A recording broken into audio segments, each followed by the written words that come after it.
A very good Saturday morning to you, and I hope I find you very well on what is here a dull, grey, wet, boring, miserable Saturday here in Manchester. So business as usual. Actually, I can put my wellies on if we're going out, or we can also use our very famous webbed toes that we all you have here in Manchester, because obviously we've got to the point in evolution now where we have so much rain here, we have got webbed fingers and webbed toes, which is fairly handy.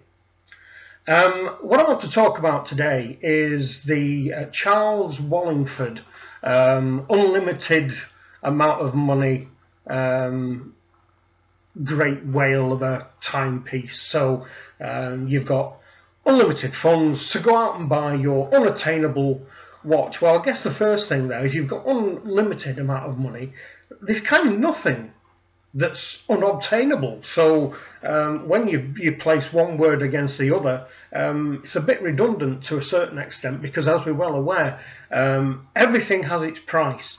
Even if somebody says, yeah, I'm sorry, it's not for sale, if you come up with some extortionate amount of cash and place down in front of them a wad of banknotes that would choke the largest elephant, I'm sure that they would gladly pass over said item. But let's kind of move away from my little rant there and talk about what I would do with an unlimited amount of money to obtain my unobtainable watch. And that is kind of this. I am assuming that if you have an unlimited supply of money, then to a certain extent you have an unlimited amount of time on your hands. You've either made it big in business, therefore you have lots and lots of employees to run your business, so therefore you don't have a dog and bark yourself. So where I'm going with this is that it doesn't matter. The amount of money and the amount of time has very little bearing on what's going to be my answer, and my answer is this. Quite a while ago, I was given a challenge by one of my subscribers, a gentleman called Graham Doby. Now, Graham at the time threw a challenge out there, which I made a video out of, so that we could all put in our 2 penneth, which it kind of resonates with Charles's challenge for today. Now, what Graham said to me at the time was if I had £100,000, so he did put a limit on it, where I would go and buy a singular timepiece. And the same kind of rules apply for me as they did then, which if you haven't seen that video, I'll kind of run over it for you. In effect, the problem with me spending a massive amount of money on a watch runs against who I am and everything I am. When I made my £100,000 watch video, I talked about I was still searching for my big purchase, as we're well aware, ended up being the Hulk. And at that particular time, in one of the nice squares in Manchester that has a number of very, very prestigious jewellers, there was a homeless village. Now, I have a great problem at the time where I was looking at all these watches and I was looking at spending, anywhere between £6,000 and £8,000 for something to wear on wrist, when there were people there who didn't have a roof over their head. So that kind of felt a little bit unjust to me. But nevertheless, I promised myself something for my 55th birthday, and I was determined not to go back on that promise to myself. So as we were all aware, the time went by and I bought myself my Hulk and everything's fine and dandy and tickety-boo.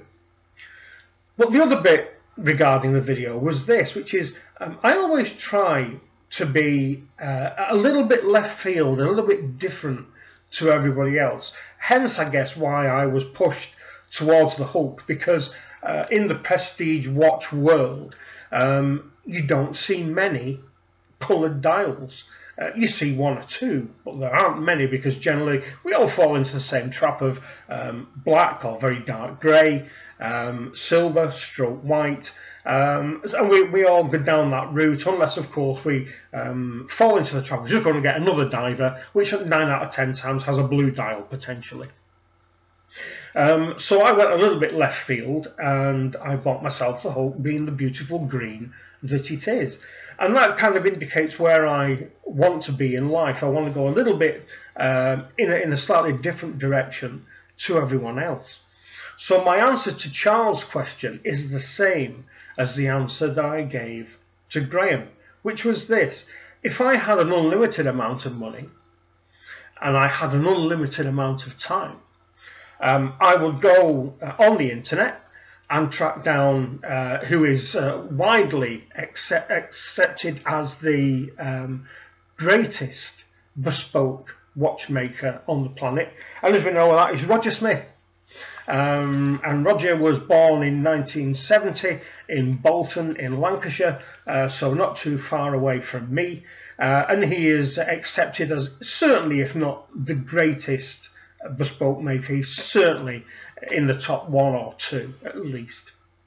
And where my unlimited amount of time is concerned, of course, is that Roger will get a lot of bespoke orders. So therefore, if I was to ring him up today and say I'm looking at commissioning a timepiece and I agreed for him to do it and he agreed to do it for me, then obviously he wouldn't be able to say, well, ring me next week and I'll have plans. It will be, 2-3 years perhaps before an idea has formulated in his head and he's got some form of drawing for me to look at. So I would contact Roger. Prior to that, have some kind of idea where I want to be with the watch that I want to put on my wrist, whether I just want it to be a dress watch, something that I would wear every high day and holiday when I was wearing a dinner suit, or whether I wanted something that was a chronometer or a chronograph or something like that, or maybe even a diver, who knows, or maybe a combination of a chronograph and perhaps a pilot watch. But the beauty of using somebody like Roger is that, one, you're going to get the reputation of using somebody like him, and two, you are going to get the watch you want. So why would I not go down the route of buying a massively expensive watch? Well, again, I'm going to give you exactly the same answer as I gave in my £100,000 watch challenge, which was, even though £100,000 puts you in a different league to everyone else, it is possible, indeed likely, that there are going to be people out there as rich as you.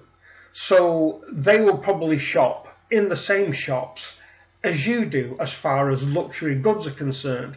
So the potential is that although you may not see many, you will perhaps see the same watch as you bought for a massive amount of money.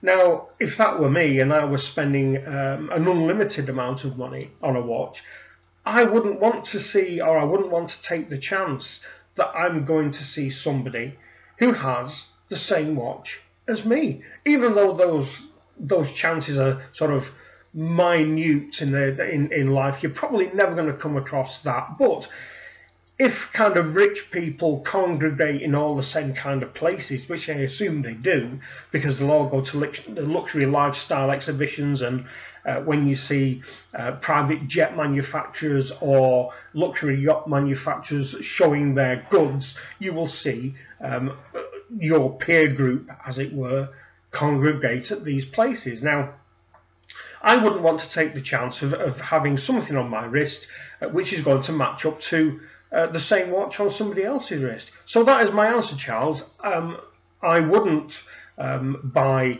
any watch that you or anybody else may have heard of or may have seen. I would buy a watch which is made by a maker that you have heard of and that anybody who is educated in the watch world will have heard of, but my watch will be to my design and my requirements, and it will look according to those requirements. So there you go, that's it, that's my answer. There isn't a watch, but there is a watch, and it's a watch that I would design working with Roger Smith, and my unlimited amount of money and my unlimited amount of time would allow that to become a reality. So that's it. Hope you enjoyed this, Charles, and anybody else who watch this, if you find that it's a good idea and perhaps it's something you've not thought of, think it through and tell me whether you would want to go down that route. But if you have a prestigious watchmaker that perhaps you would go to, let me know who it is. What I will do, I will put a web link to Roger's website down below, so have a look at all his stuff there that he does, and which will give you an idea of his breadth and width of his expertise and the kind of things he can turn out. He has a section for all his announcements for everything that's coming up, both within his workshop and on his website. That's quite interesting to read. Also some background on Roger and the training he had, etc., and how he's got to be one of the greatest names, if not the greatest name, in watchmaking. So that's it for now. So I hope that's answered your question, Charles.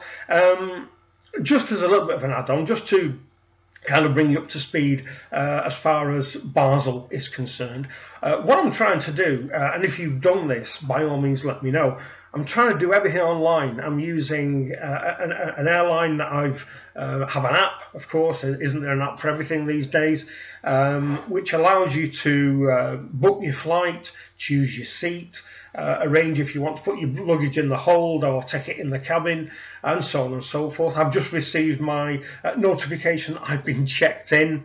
So at the moment, all the stuff that you would normally do physically at an airport is now being done for me kind of online. And what I'm doing, I'm kind of anal enough normally to just carry a little notebook with me.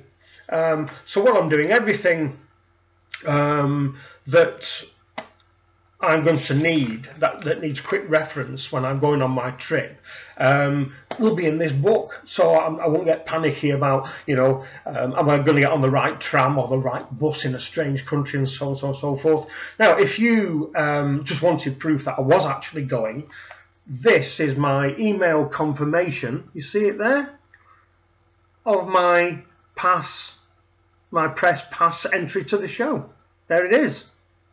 So hopefully I'll be all ready with all the information that I could possibly need whilst I'm there, and hopefully I won't get lost. If I don't return after March, you know that I'm wandering aimlessly around the peaks and the mountains, the valleys of Switzerland, not knowing where the hell I am. So that's where I'm going.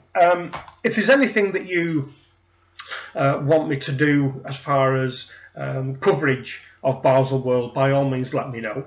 What I have done, I've ordered a lapel mic, which obviously I'm going to put into my phone, and I've got a selfie stick, so I'm going to use my phone on the selfie stick, and as I'm walking around, this is an idea I had that you, as I say, I wanted to make it feel as though you were with me, so I will use my selfie stick to film me as I'm walking around. I can show you everything that's all around as I look at it.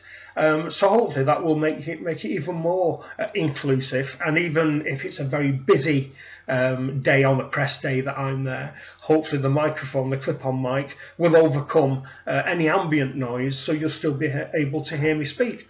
So that's it for this one, people. Thank you very much indeed for watching. I think I've got back to everybody that subscribed whilst I was away for about 10 days. If I haven't got back to you, drop me a line and I will get back to you immediately. Thanks a lot for watching. If you like this, by all means give it a thumbs up, share it, all that kind of malarkey. And if you've not subscribed already, I think the subscribe button is kind of down here somewhere. And I shall speak to you very soon. Thanks a lot for watching. Bye-bye.